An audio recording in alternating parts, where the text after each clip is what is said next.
is coming. Oh my golly. Get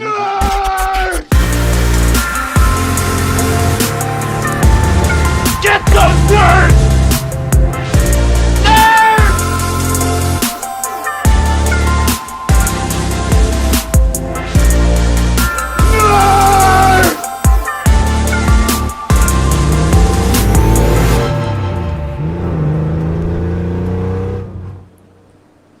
Hey everybody, did you miss us? We were gone for a few days and now we're back with some fresh Bid Nerds, your daily nerd out on the most interesting cars of the day on all the automotive enthusiast auction sites. If you're hearing all that static and wind and noise, that is because my partner Michael Deeb is not here in Las Vegas. He's not in San Francisco where he usually is. He is in St. Thomas. He's on the beach. That is Caribbean water behind him, and he has taken some time out of his vacation to come and hang out with us and Bid Nerd for you, fresh nerds from the beach. What's up, Michael Deeb? How's vacation? Nobody wanted my job, so I have to do it myself. That's lame. Yeah, Bradley and Lane are fired. Yeah, dude, this is amazing. I would have headbutted, like I would have done my regular headbanging to our intro, but if I do that for 30 seconds in this humidity, I would have spent the entire show sweating profusely down my face because it's so humid here in the islands. What's up, Matt Whitesell? Wish you were here, bro. Thank you so much, man.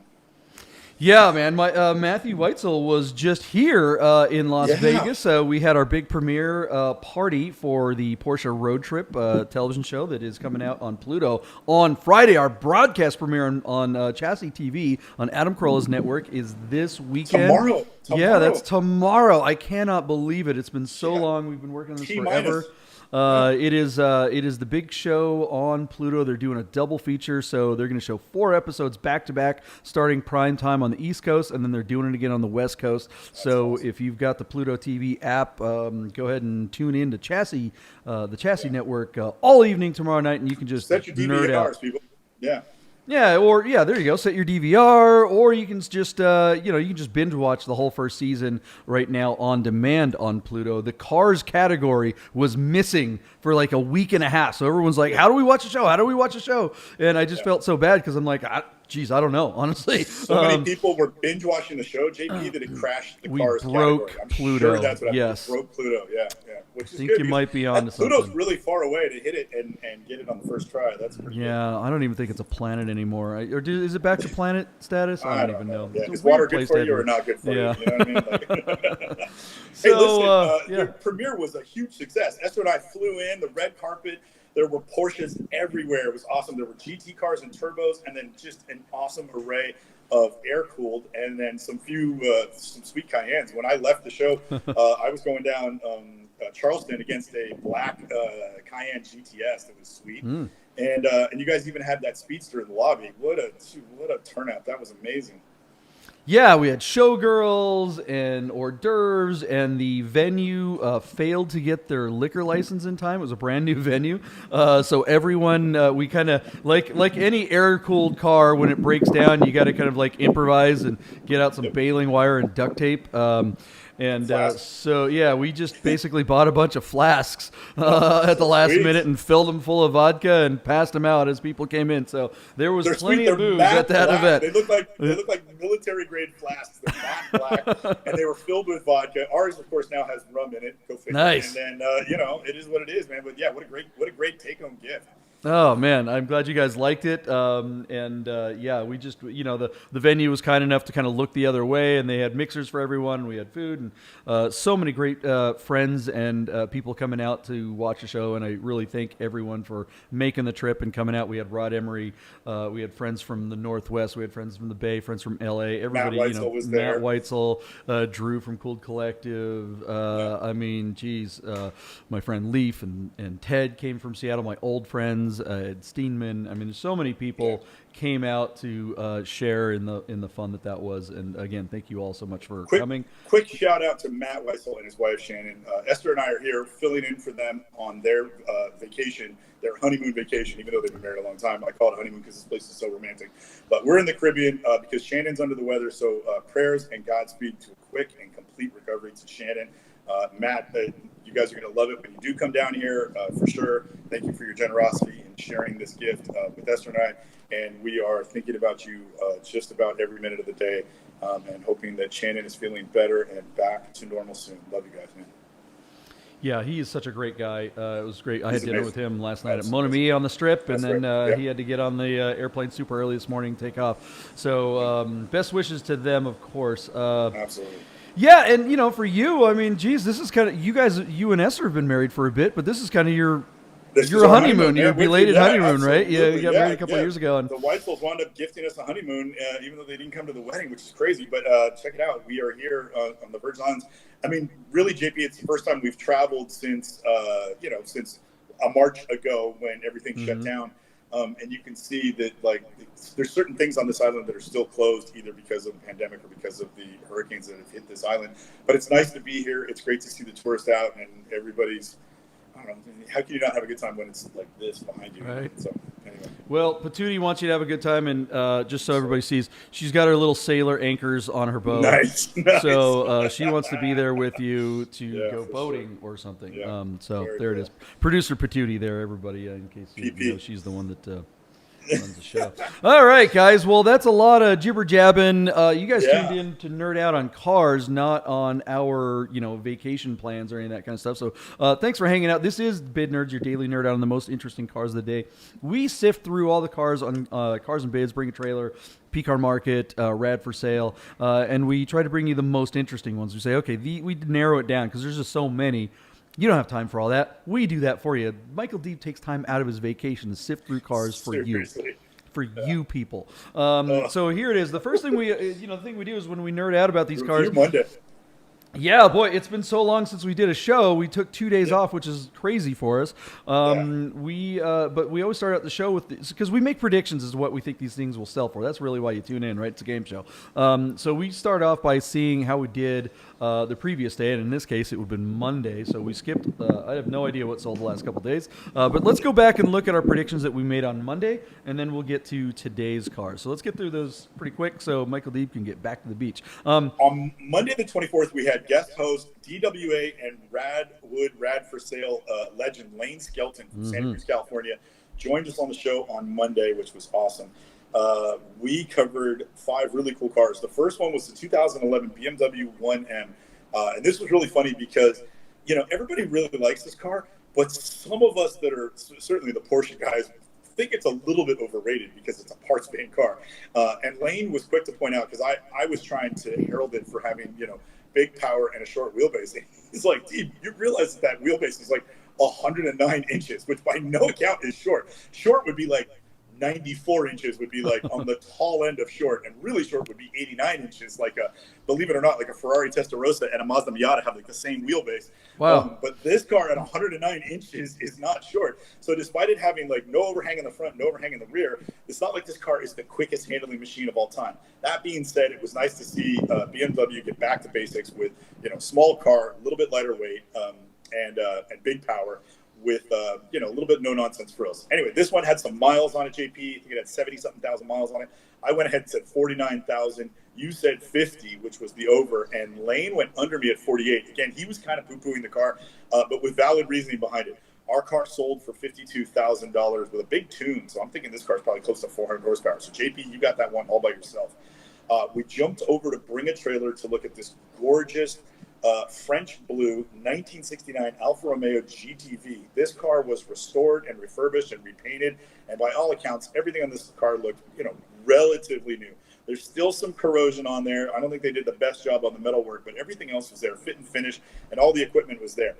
I went ahead and said $80,000, and you and Lane practically, well, you're familiar with the fact that these are going for high money, but Lane practically fell out of his chair. So you took the under at 78, which is a good bid, and Lane took the under at 65 because he hasn't wrapped his brain around the fact that nice GTVs are now pushing $100,000.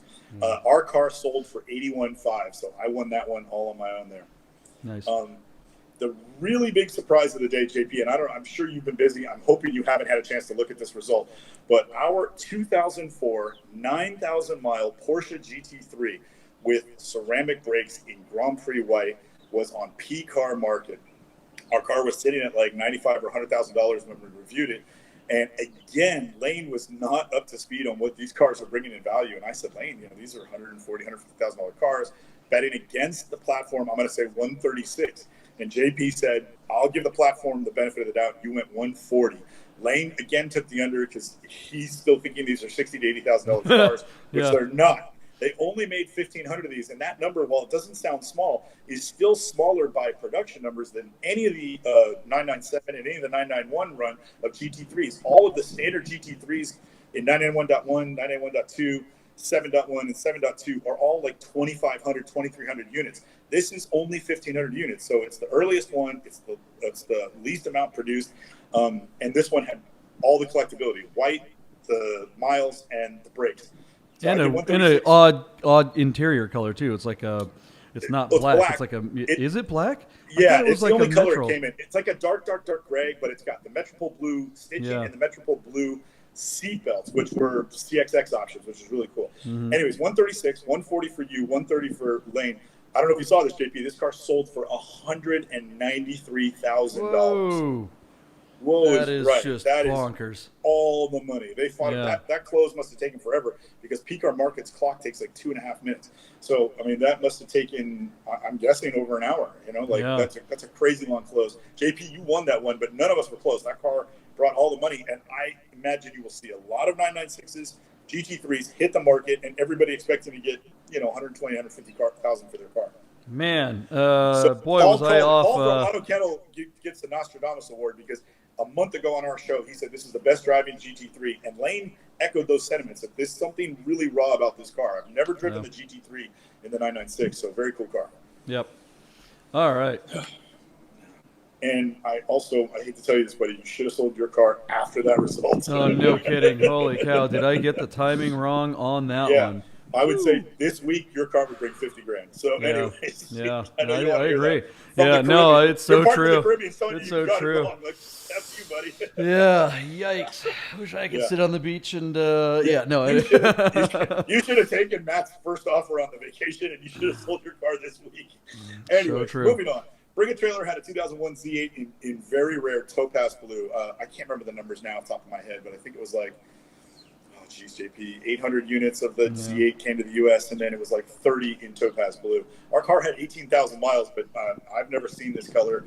And it's not whether or not you like it, it's the fact that it's rare. So I said 250. You took my previous bid at I was going to say 260. You took that, which was great. And then Lane went over at 280. The car sold for $270,000, meaning you got the win, but it was a draw with Lane. So there you go. He showed up. And then our last car, John, was also on Bring a Trailer, a 1971 Fiat 124 Spider. This is a 1,600cc car, again painted in French blue. This one was photographed in the sun, so it looks a lot brighter than that GTV we saw. But Alfa, Fiat, and Ferrari all used the same recipe for French blue. It's a really pretty color on the cars in person. Anyway, I thought this car might break the bank. I went $25,000. You went 24 and just took the underneath me. Lane thought 18.5. Our car was bid to 15,750, but didn't sell at that price, which means you and I were probably correct. Maybe even Lane. Maybe the reserve was set at 20, and the guy hoped to get over that. I don't know why this car didn't sell. All the pieces were there. Fiats and Volkswagens, I don't think bring big money on this platform, and we'll see that today because I think we've got a VW to look at. But there you go. That car was only bid to 15.75 and didn't sell at that price. So it'll show up somewhere, and we'll see it again. Yeah, the color was really pretty on that car. It would look good where you are. I'm sure it'd be nicer than the rental car that you're driving. Yeah, for sure. This thing though had a lot of corrosion underneath, and I think that's what stalled it out. When you really it was a GTV that was really nicely done, and this one wasn't. And so maybe the fact that he painted it but didn't really address or interrupt that tin worm is why people were like, I'm not going to spend $20,000 on a car that might rust through in a few years. So All right, well, that was Monday's cars. That was from a few days ago. We're going to get to today's cars. We had a pretty darn good lineup today. I'm pretty stoked about the cars that you picked here. Some stuff that we talk about quite often. And, let's go ahead and get right to it. This is the Daily Nerd on the most interesting cars of the day on all the automotive enthusiast auction sites like Bring a Trailer, Cars and Bids, and PCAR Market, Rad For Sale, and the likes. hit the subscribe button, hit the like button, hit the notification button so you know when we're on. We also put the links to all the cars that we talk about in the information down below, and you can also listen to Bid Nerds on Spotify and all the usual audio places. So we are now available on there. So today, I mean, listen, let's get right to this E30 because that's what everybody. Okay. I mean, E30s are almost as hot as 911s, or are they? Or are they less, more? What do you think? Well, that's a good question. I would say these E30 M3s are kind of breaking the bank. It's a weird car that's bringing like seriously crazy money at this moment. And this one's really nice, JP. This is a 91, which is one of the later cars. Imagine this, John. This car's MSRP in 1991 was $36,475. And I'm going to venture a guess that these cars are worth, the nice ones like this, are worth $100,000 over sticker in today's market. Our car is offered to us out of Rancho Palos Verdes in Southern California. It has just 34,000 miles, and by all accounts, is bone stock, which is the best way to get top dollar for your car is to keep it stock. Even if you've modified the suspension or put an intake or exhaust, putting it back to stock before you present it to a national market, such as what you're doing here on PAT, is the best way to maximize your return. This car has a 5-speed manual transmission, is a 2.3-liter S14 inline 4 that I believe has individual throttle bodies per cylinder. This is Alpine white. It has the silver leather upholstery, so it's got black dash, black steering wheel, and black trim on the doors, but the seats and the carpets are a very light gray. And the sport seats are really nice. This car has the later steering wheel from other BMW models of the 3 Series from that era. This is really nice. AC on this car will blow cold. Those 15-inch mesh basket weave wheels are iconic to the car. But, you know, what it is this high-revving 4-cylinder. You've got these box-cut fenders, and you've got homologated wings and front air dams so that they can take these cars touring car racing, both in Germany in the DTM and the European Touring Car Championship, where these cars on some seasons dominated but were always competitive. And legends were made, and these cars are just bringing crazy money today. Is it a $130,000 driver? No, I think you can get a better driving car with a even more contemporary 911. But, you know, even though they made quite a few of these and brought even 3,000 of these to the U.S. Over, you know, like a 4 or 5 year run, they just don't see them in this condition, and collectors love them. The BMW crowds, this is the holy grail. This is their 2.7 RS. If ever there was one. And so I just think this is a super legendary car that are going to continue to appreciate. And this one is a collector example. John, with 3 hours to go, it's sitting at $101,000. What do you think? I mean, how do you not love an E30 M3? One of the best cars of all time, of course. Yep. It's just so funny, though. I mean, yeah, they're going for so much money, and what isn't these days? But, I remember going to a Ford dealership with a buddy back in the late 90s, looking at an orange one, you know, and it was in a row of Mustangs or something like that. And we go out there and the sales guy gets in, you know, we wanted to test drive it. They wanted like $11,000 for the car. And we're like, oh, that's kind of a lot, you know, and the sales guy gets in and he goes to start it. He just mashes on the gas to like pump it up. Like you got to put like, it's like it was carburetor. I'm like, what are you doing? He's like, I'm going to start it. I'm like, it's fuel inject. What? And of course, when he tried to start it, it was blowing smoke, and it was because he just loaded the thing up full of fuel. It was like, dude, what are you? Okay. But, you know, I mean, it's just like these cars have always been fantastic, but they haven't always been loved. There was an era, not unlike 911s, you know, SE wide bodies and stuff like that, where they were pretty much worthless. You could buy these for $7,000 or $8,000. Now that is not the case. The boat has sailed. It's in the little the boat is right behind you in the bay behind you, floating away. So, all right, where is this going to land? That's a really good question, JP. Listen, you know, that's what we do, though. This is the Bid Nerds. That is the question, right? I mean, some of these cars are, believe it or not, are bringing over $150,000. I think this one at 34,000 miles, which is absurdly low miles, might be too high mile to get like full maximum, like crazy concourse condition money on this car. So I don't think this car is going to bring 145 or 150 or 160. I think that's still in the range of like the sub 20,000 mile cars, which there are a handful out there and come to market each year. But this one at 34,000 miles, I still think like you could buy it put a couple thousand miles on it a year and own it for a handful of years, and it'll still go up in value. So this is a really sweet spot. Otherwise, you could just buy this car and park it, just use it for shows, which would break our heart, but some people will do that. I don't think 120 or 125 is the right value for this car. So JP, after my long-winded answer, I'm going to go really obscure. $136,000, which is what I said to open the monologue on this, $100,000 over sticker. So I'm going to go 136 and send it to you. And it could go either way. It could fall under, it could fall above. Neither number would surprise me. I think my number's good. Yeah, I'm going 140. I mean, they're so strong. Everything's crazy, inflation, all the things. And this car is a great colorway. 30,000 miles it's such a weird spot because it is still low enough miles that you're going to feel guilty putting miles on this thing. So it's almost like, dang, I'd rather get 60,000 mile car and just ride the living crap out of it. But it's not low enough to be a collector. You're right. So I don't know. That's my number, $140. We'll see what happens. Okay. Good job. Certainly think there are other cars I would buy for $140 though, even in today's market, even with things being as overinflated as there are. There's better options for drivers. Yeah.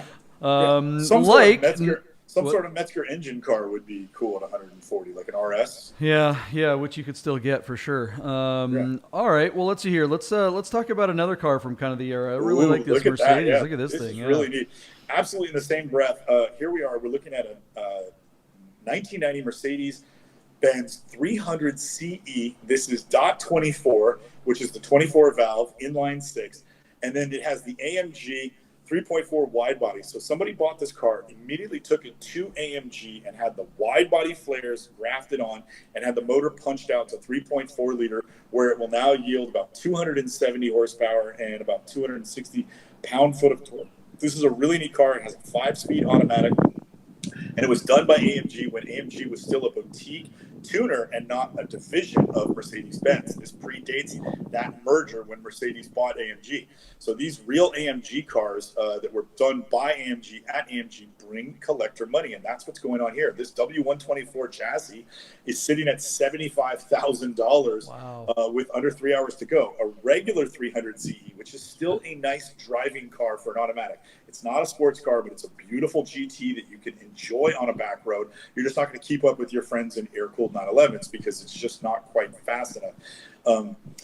Those are great cars, and the nicest of those would be $25,000 bucks. But this car's sitting at 75 and is sure to have a furious finish because it was done by AMG back when they were sort of a skunk works, off the beaten path in the middle of the German countryside.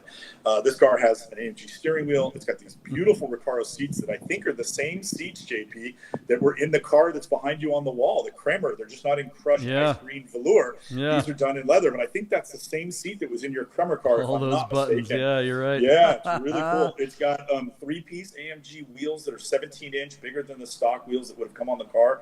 It's got an AMG intake, an AMG exhaust, and like I said, it's been punched out to 3.4 liters. So this is a neat car.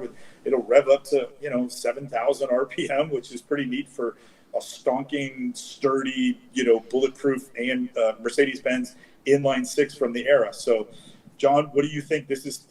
Remember the Hammer had the V8 in it, basically, and then Mercedes made the 500e, which is a 4-door Hammer. Sure.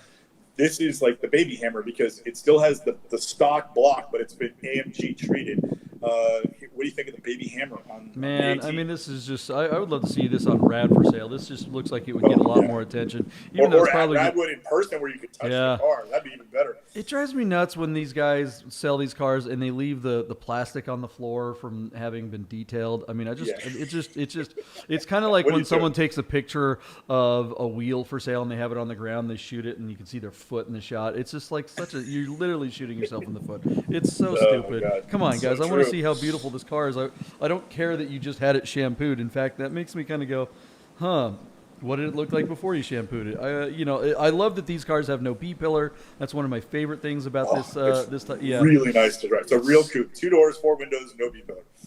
Yeah, so you really do kind of get that convertible feeling, but still have the hard top thing. Yeah, I love this car. I like this car a lot more than an M3. It's great. Obviously the M3 E30 is one of the best driving cars of all time. This is not that, but it is just going to be so much fun. I think it's kind of more unique, and I don't know. This car I'm feeling it. But where is it going to land? So, JP, I forgot to mention that our car has 32,000 kilometers, which is about 20,000 miles. Wow. It's in northeast Pennsylvania, and so it's in really nice condition. And again, all of those, the rockers, the fender flares, the wings, the spoiler, the front air dam, that's all AMG stuff done by AMG. I had put last night, believe it or not, you're going to laugh, I wrote $75,000, and our car, with 2.5 hours to go, is already at $75,000. So I think this car is going to finish strong. I'm going to change my bid to $100,000 and think that it's going to get there. I'm going to say 6 figures or probably right under. Like if it doesn't make 100, it'll certainly get up to like 95 or 98,000. Yeah, that's the number I was going to say. It was 95. I don't know if it breaks 100. I know it's rare, but it's looking good. Yeah. I mean, it's crazy. I should really be going the over because everything's over right now. But this car is Whew, that's a pretty cool car, but I don't know if there's enough people that are really into them enough to bring the. It is a small audience. You're right. That's a good take. All right, let's get something. Let's move on. Let's find a Porsche. We got a Porsche. Right. How about this? How about a Cayenne Porsche? This car is so you. Look at this. In 2009. So this is one of the last years of the E1, but it's a GTS with a 6-speed manual in a beautiful color. This is a midnight blue called marine blue metallic paint. I actually like this color because it's so dark. At night on the strip, this car is going to look black. During the day, it's deep blue metallic. It's got a set of, what are those, 20 or 21 inch wheels? Yeah, they said 22s, but Porsche never made a 22. Is that correct? I don't believe they did, but they might be an aftermarket 22 or something. No, that's a stock wheel. I think I think it's incorrectly labeled. I think they're 21s. But anyways, that's my take on that. Our car has miles. It's 155,000 miles out of Springfield, Virginia, but it looks to be in really nice, really stock, really clean condition in a desirable colorway with the all-important all-black interior and aluminum inlay. I think this car has the goods. It's what you want. Short of having PCC, what is it? Not PCCC. What is PDCC? It? The damping, Porsche Dynamic damping control. Damping control. So short of having that, this car has all the equipment I'd want on my car. 3 previous owners. The miles don't really scare me. This car looks nice. I think this, if it were half the miles, JP, this would be pushing $50,000 because these E1. Some of these select good condition E1 Cayennes are bringing big money now. Even the turbos and turbo S's are bringing way more than they should when you consider the amount of maintenance that goes into them. But this is nice because it's just a simple, normally aspirated V8, and it's really cool with the 6-speed manual. You will enjoy driving this car, and you can take it anywhere. Mountains, track, back road, or just going to get the groceries and the kids. This car does everything for the guy that loves Porsches but has to rock an SUV. This is the car. So what do you think, John? Mileage going to hurt this one, or is this thing still going to bring $25,000? What do you think? Yeah, I mean, I think the mileage absolutely is going to hurt it, but it'll still bring some money. It's just like you said, it's not going to be in those 40s. This guy shifting this thing, what is he doing? He's like, what the heck, man? And then watch this little move that he does at the end. He like that. This is just like, what are you, Jackie Chan? What the hell was that? This like swipe to the right, like you're being. I just, God, what a horrible. I mean. When I sold my Cayenne with the manual, obviously we went out and just ripped the hell out of it on a mountain road, and that's what you want to see. That's what's interesting about these cars is that it's a big SUV with 4 seats, but you can mob, and doing it with that manual is just so much fun. These are maintenance hogs, though, and so without getting really into the ad, I don't know, if the alternator or, drive shafts or fuel pumps or all those things that cost a lot of money. These engines don't fail. They are pretty robust. It's not uncommon to see 180,000 miles on one of these. But when you look at the maintenance records that go along with that, there's usually plenty of $2,000, $3,000, $4,000, $5,000 repair bills that go along with it. So do not expect to get away clean owning this thing if you're able to get it for a little less money than what they usually go for. Where do we think this one's going to land at at 155,000 miles? JP, I put $24,000. But it wouldn't surprise me if I brought a few dollars more. I think the colorway is pretty attractive, and the car looks clean at least. So. Tell me what you think. Where is it now? It's sitting at, John, let me read it to you. It's at $20,250 with 2 hours and 2 minutes to go. Yeah, I mean, we've already said it a couple times. You know, if this was 90,000 miles, this is a high $30,000 car, maybe even breaking 40. This ain't it. It's on the East Coast. This was probably used in the winter. You know, we haven't gotten to any pictures underneath or whatever. It does seem like it's in good shape. I'm not insinuating it has rust or anything like that, but this thing was probably used. I think your bid is pretty good. I'm gonna go just a little over. You said 24 or 25? Yeah. I said 24. No, I'll go 25. You know, but Okay. I wouldn't be surprised if it's just I think it's going to land right there. I think we're close on this one. Yeah. It's pretty. There's no way it's getting 30. Not a chance. I don't think so. It's not showing signs that it's going to go that high, unless two guys absolutely fight over it because they've been waiting for a dark blue one. But that would be paying for the car. If the owner did a better driving video. I mean, that video was just so. Ugh, come on, man. People just don't even do it. Just you know, take the Hippocratic oath like the doctors do. First, do no harm. That video hurt the sale of this thing. Anyone who's looking at that is just going, what a chode. That's an 80s insult. All right, there it is. What else we got? All right, John, let's take a look. I picked a car just for you. It's a 1993 Volkswagen Corrado VR6. Now, our car does have some miles on it, JP. It's showing 218,000 kilometers, which is 135,000 miles. So they're going to go true mileage unknown on this thing. It's offered out of Raleigh, North Carolina. We just don't see late 80s, early 90s Volkswagens come to market very often. And what's amazing is while every other brand is enjoying, you know, every cool sports car in the world is enjoying a renaissance in the United States market based on the values that they're achieving on Bring a Trailer and some of the other sites around. Everybody's car in the garage is going up in value unless you own a Volkswagen. We just haven't seen Volkswagens bring the collector money that you and I, who know that these are great cars, is due. So this Canadian market example with a few miles on it is sitting, it looks, you know, I'm not saying it's spectacular, but it doesn't look beat up, right? I'm saying it's clean in just the broadest sense of the term. It's sitting at $8,500 with 4.5 hours to go. Yeah. I mean, I still think there's a lot of car here for the money. Even if it gets into the low teens and the thousands of dollars, I think that's a screaming deal. Maybe the miles is high. You know, if you want to make that argument, I probably wouldn't push back. But a 2.8 liter VR6 with a 5-speed manual in this platform of a car, doesn't this thing have like an adjustable rear spoiler that comes up at speed? Doesn't that have and a rear wiper? Porsche, yep. I mean, this is absolutely a kid's 911, right? Come on, man, help me out here. This is a cool car, and no love. $8,500 is dirt money. That's couch potato money. I just don't get it. I think I don't know. Whatever, you take it. Tell me what I'm missing here. This is crazy that they don't get the money on VAT. Where's the VW crowd?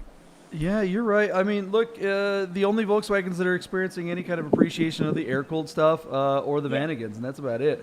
Synchros are, you know, worth all the money in the world, but you can camp in them. These things, I think especially Mark III Volkswagens, technically this is kind of a Mark II, but it was during the Mark III era.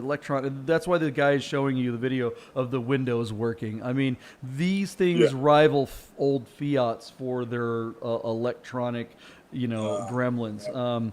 All this stuff is going to fail at some point or another. The sunroof is going to fail. The sunroof has like plastic chains and stuff like that. If you buy this car, don't touch the sunroof. Don't ever open it. Just leave it alone. Put a piece of tape on over the button that says "Do not touch," because the second you hit that thing, it's going to go back. It's going to snap at a weird angle, and now you got to take the whole roof apart. Good luck with that.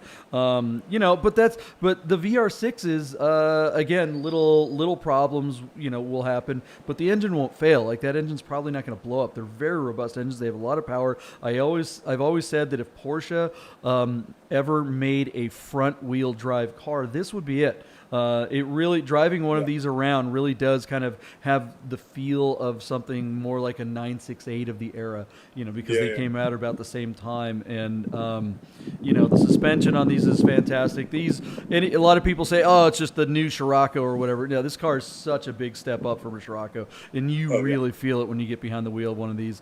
And having a little bit more weight in the front, you know, the slightly bigger engine than the 16-valve engine, you feel it. It's not a lot more weight, but it's just enough to go, all right, this and with all the torque that a VR6 brings, unlike it's just, they are really great driving cars when they're driving, but they do have a little bit of Italianness. It's a decent driving video, is it? Yeah, this is great. I love this video. Yeah. I mean, it's not. Yeah, that's not bad, right? It's not. We It's just give them a little golf clap. Yeah, good job to you, because this looks like this is where you want to be, right? I mean, we're watching this now. We're talking about how nice these are to drive, and that looks like he's found a mountain road.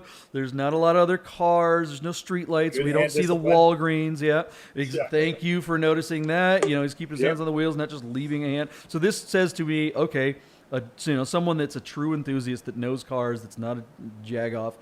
He's got his buddy holding the camera from the passenger seat, so we get wide enough to see the dashboard, all the gauges doing their things, but we're also seeing the green and the road kind of winding through. And the guy's not mobbing the car. He's not smashing it. Yeah, but you get a sense at speed that he's out driving the car. Yeah. That's what I think is important. Yeah. So is this a bargain? Is this the place where that's you're... my question to you, man, right? If you want where do we think it's going to land? Yeah. JP, by all accounts, this car looks like it's going to hit $12,000, even though I think this car is worth 15 or 16 minimum, 18 on the top end. But I don't know, maybe a Canadian car will never bring that much money. So we'll see what happens. But I'm going to go at $12,000. I'm guessing this thing's going to make another 50% of the value it's at right now. And it's got John 4 hours and 18 minutes out of Raleigh, North Carolina. So yeah, I'll go just a tad. Gosh, 12,000? Yeah. Man, yeah, I'm literally, that's the number I'm going to go 12.5. I think that is spot on, because here's the thing. You can still get 944s inexpensive. You know, if this Corrado was low miles, it'd be a different story. It's not. So this, you're right there at $12,000. You can get a 85.1 944 or or whatever, and that's a better car. It just is. Sorry, it's rear-wheel drive. As much as I say these are great, I think that's why they're always going to be stuffed down there, because there are still entry-level Porsches at that point where you're going 10, 15. Well, yeah, forget it. I'm going to get a 944. So before we make the argument for the Corrado, we have to figure out why .1 944s are still $15,000 cars and not $20,000 cars, because they really should be. They're $20,000 worth of fun. Yeah, I mean, with 911 shooting up, even if they're $50,000 worth of maintenance. Well, but they're not. I mean, I think a 944 right? is. I mean, frankly, an 85 944. I'll take that over a 93 VR6 Volkswagen any day, because of the maintenance side. I mean, you were talking. 944s are freaking reliable. They have a couple of problems that if you take care of, they are super bulletproof. So yeah, definitely want, and it says Porsche on it, and it's rear wheel drive, and that, I think that's always going to hold the Volkswagen thing back. Volkswagens have always been great as entry level enthusiast cars, and I think that's fantastic for them. But it's going to hold them back. So all right, it'll be interesting to see where this one lands. I mean, if it had lower miles and all that kind of stuff, it'd be a different story. Let's get on to a couple of the other cars and get you back to the beach. Last car, JP. So it's a 1984 Alfa Romeo GT6. Now the standard GT6 came with a 2.5 liter V6, but our car here out of Dearborn, Michigan, is powered by a 3 liter V6 that came out of the Alfa Romeo Milano Verde, which was their 4-leaf quattrofolio, sort of like their M3 version. So the 3 liter makes about 180 horsepower and equal amount of torque. That really wakes this platform up. So you're going from 150 to 180 horsepower, and you're going from 160 pound-foot of torque to like maybe 190 pound-foot of torque. The 3 liter Busso V6 from the Milano Verde is mated to a 5-speed manual. It's rear-wheel drive, and it's got 15-inch alloy wheels. This little 2-door hatchback looks to be in very nice condition, painted in metallic silver with sort of that gray boxer trim. This is a nice car. A lot of people did that to these back in period, in the late 90s, even in the late 80s, people were taking the 3 liter and stuffing them into the GT V6. And now you've got a car that, arguably as fast as a 308 Ferrari. And these things handle really well. They handle pretty surprising. I would take my chances and put this up against, put some Kona yellows on this thing. You could take your chances and go chase down that Corrado with the power that's available on tap here. So this is a really neat car. It's a really neat build. It looks to be in fair to nice condition. What do you think? Yeah, man. Doing the show with you, I've really fallen in love with these. They were never something I really paid that close attention to. I've always, liked them from afar. But we've seen some really cool kind of romantic videos of people driving them. You make the connection that they are a lot like a 944 with the transaxle and the engine, all that stuff in the back and the engine in the front. It's just, I would love to own one of these, and I think it's my favorite car today, honestly. We've looked at an E30 M3 that's one of the cleanest, and this car does not appear to be very clean. This thing kind of looks like it's been driven. Yeah. But Absolutely. I like that about it. Sure. I mean, I think, the question is, where is this for money-wise? Is this, we just talked about how 944s are really a bargain. Are these still a bargain? For sure. So where is this one going to land? Yeah, so JP, it's a great argument. I actually think, so they made a 4-cylinder version of this car in the late 70s. And I want to say that Porsche was probably watching them and really borrowed, or I guarantee you they bought one and at least studied it before they penned the 944 with a front engine and rear-mounted transmission to give this front-wheel drive car excellent weight distribution. These are near 50-50, and the 944s are 50-50. But then Porsche put, that high-revving inline 4, and then Alfa upped the game when they stuffed the 2.5-liter V6 into this platform. Alfa never made a 3-liter version of this car. Some other people did it for them, and that's what this car is. So we've seen the most spectacular one of these cars. I think we covered it on BAT with good photos, good driving video. That car brought $38,000.